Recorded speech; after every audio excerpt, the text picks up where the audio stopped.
Hello friends, বং food কোম্পানির পেজে তোমাদের সকলকে স্বাগত জানিয়ে শুরু করছি আজকের নতুন রেসিপিটি। আমরা ডেভিল বা ডিমের চপ খেতে কিন্তু প্রায় সবাই পছন্দ করি, কিন্তু এই ডেভিল যদি হয় হংসরাজের ডেভিল, তাহলে কেমন হয় বলো তো? বাট প্রবলেম তো একটাই, হংসরাজের ডেভিলটা সবসময় অ্যাভেলেবেল না। বাট তাতে কি হয়েছে, আজকে আমি খুবই সহজে হংসরাজের ডেভিল বানাবো। তো চলো শুরু করা যাক।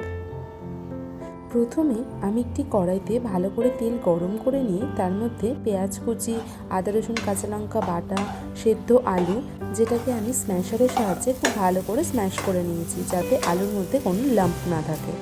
এরপর এর মধ্যে লবণ, হলুদ, লঙ্কার গুঁড়ো আর ভাজা মশলা দিয়ে একটা ভালো করে পুর বানিয়ে নিয়েছি।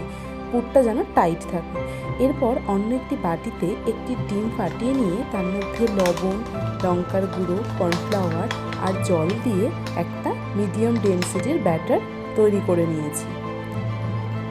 আমি ব্যাটারটা এখানে 2-3 মিনিট ধরে ভালো করে ফেটিয়ে নিয়েছি, কারণ ব্যাটারটা যত ভালো বেশি ফেটানো হবে ডিমের ডেভিলটা কিন্তু ততটাই ক্রিস্পি হবে।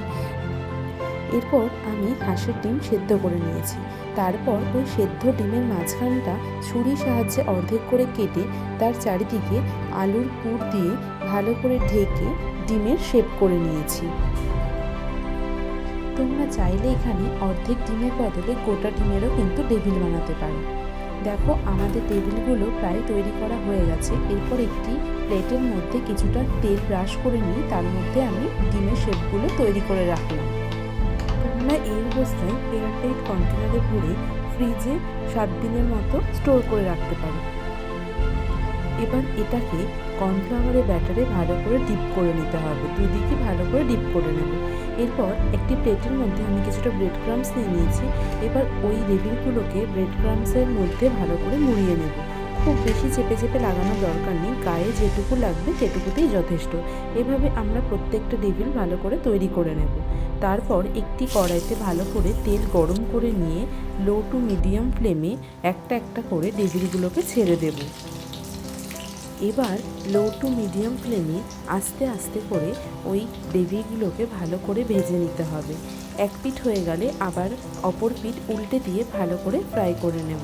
এভাবেই তৈরি হয়ে গেল আমাদের গরমাগরম হংসরাজের ডেভিল।